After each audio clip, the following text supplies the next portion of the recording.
ভবিষ্যতে বাংলাদেশ ভারত সম্পর্কের জন্য একটা বড় চ্যালেঞ্জের জায়গা হচ্ছে একটা সৎ প্রতিবেশী হিসাবে ভারত বাংলাদেশের সাথে কোএক্সিস্ট করবে কিনা, একটা স্বাধীন সার্বভৌম দেশ হিসাবে বাংলাদেশকে স্বীকৃতি দেবে কিনা, সেভাবে আচরণ করবে কিনা। কাগজে কলমে স্বীকৃতি আছে, কিন্তু তাদের আচরণ নিয়ে প্রশ্ন আছে। এবং শব্দটা আমি ভারত বলছি, কোনো বিশেষ দল বা বিশেষ সরকারের কথা বলছি না।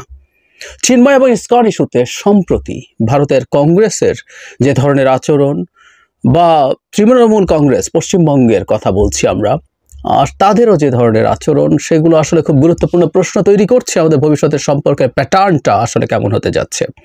তার চাইতে জরুরি কথা, আমাদের কৌশল কি হওয়া উচিত, আমরা কি করতে পারি। আমি এই ইস্যুতে বিজেপি কি বলেছে, তারা তো সরকারেই আছেন, এবং বিজেপির পশ্চিমবঙ্গের যিনি প্রথম জনাব শুভেন্দু কি ভাষায় কথা বলছেন সেগুলো নিয়ে আলাপ করেছি। কিন্তু ভারতের অপরাপর দলগুলোর কথা যদি বলি, আমাদের সামনে প্রিয়াঙ্কা গান্ধীর একটা স্টেটমেন্ট, তিনি তার টুইটারে এটা বলেছেন। সেখানে যা বলেছেন আমি একটু পড়ি।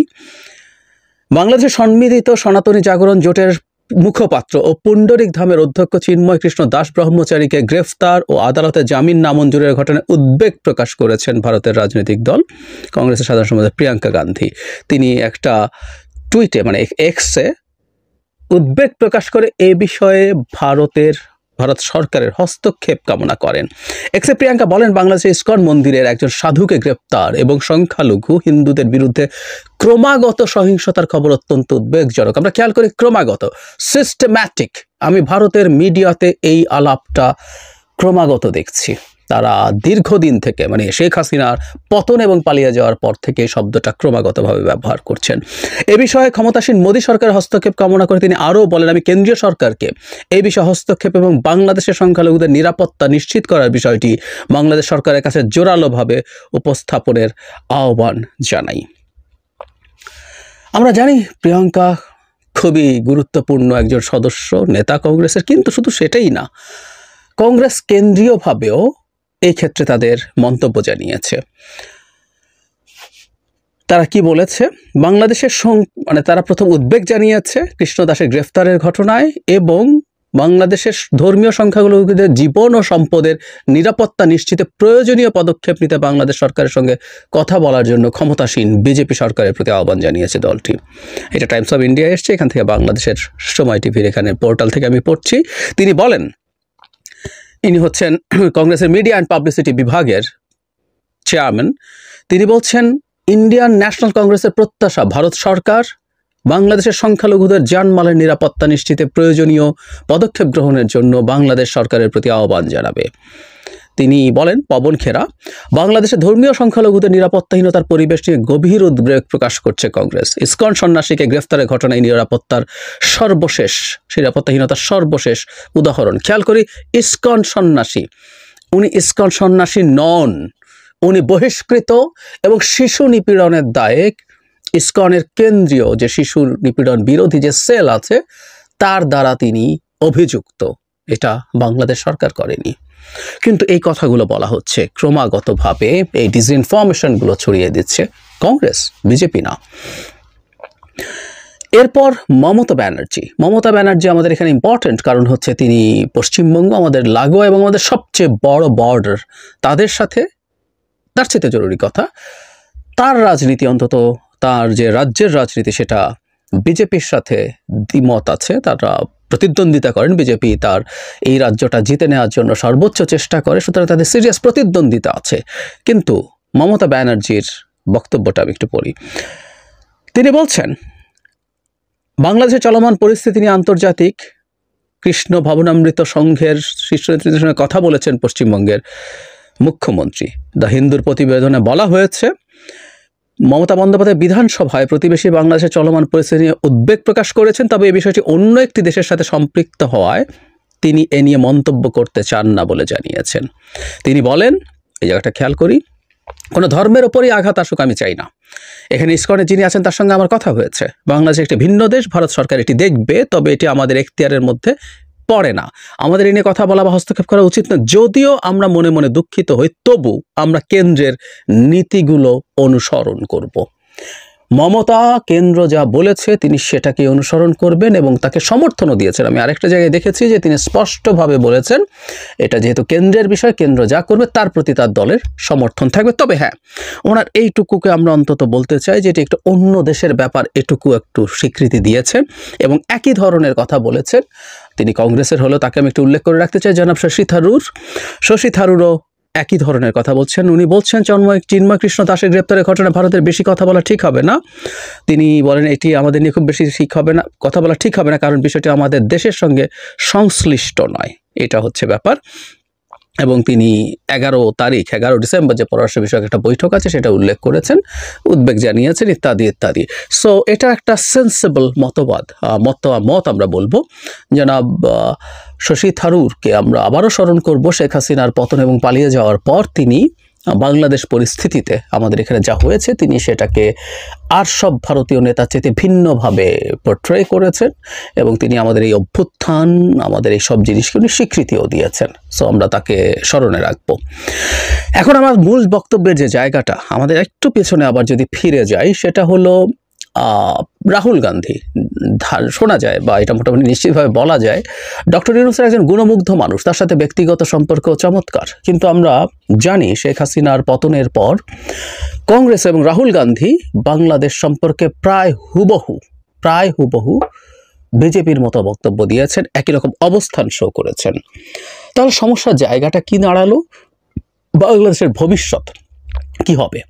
আমরা আবারও একটু পেছনে যাই। শেখ হাসিনা যখন ভারতে গিয়েছিলেন তখন অত্যন্ত অ্যালার্মিং একটা সাইন দেখা হয়েছিল। তখন আমি ইনস্ট্যান্টলি ওটা নিয়ে ভিডিও করেছি, পরেও অন্যান্য ভিডিওতে আমি সেই জিনিসটা দেখানোর চেষ্টা করেছি। সেটা হলো শেখ হাসিনার সাথে এই গান্ধী পরিবারের দহরম মহরম।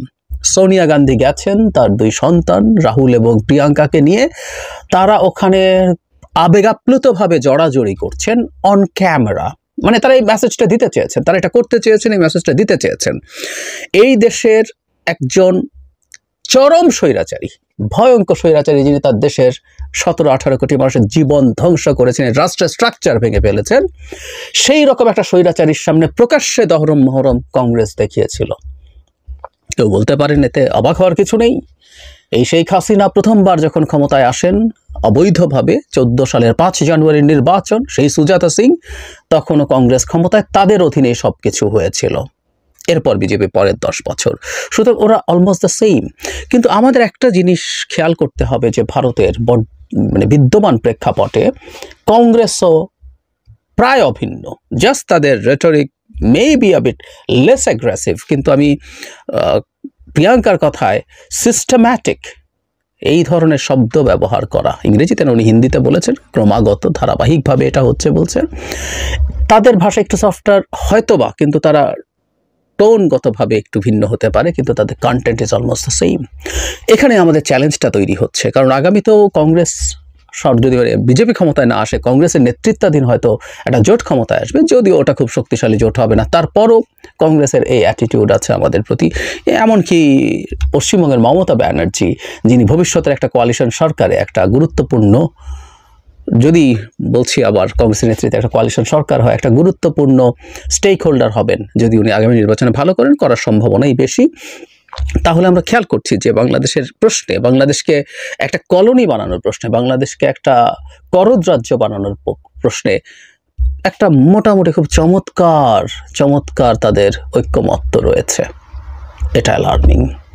শুধু সেটা না, আমি যে জিনিসটাকে আরও ভয় পাই, আমি যে জিনিসটাকে আরও আশঙ্কার ব্যাপার বলে মনে করি, সাম্প্রতিক সময়ে এই সময়গুলোতে আমি বলেছি, আমি এখনও প্রতিদিন একটা দীর্ঘ সময় খরচ করছি ভারতের মিডিয়াতে আমাদের এই সাম্প্রতিক ঘটনাকে কিভাবে পোর্ট্রে করা হচ্ছে, যেভাবে পোর্ট্রে করা হচ্ছে, যে ডিসইনফরমেশন ছড়ানো হচ্ছে, তাতে ভারতের জনগণের মধ্যেও আমাদের সম্পর্কে মারাত্মক মিসপারসেপশন তৈরি হচ্ছে। সেই মিসপারসেপশন যখন তৈরি হবে, এটা একটা পরিকল্পিত বিষয় বলে আমি মনে করি। জনগণকে এমনভাবে র্যাডিক্যালাইজ করা হচ্ছে, এমনভাবে পোলারাইজ করা হচ্ছে যে অন্য কোনো রাজনৈতিক দল যাতে বিজেপির রেটরিকের বাইরে যেতে না পারে।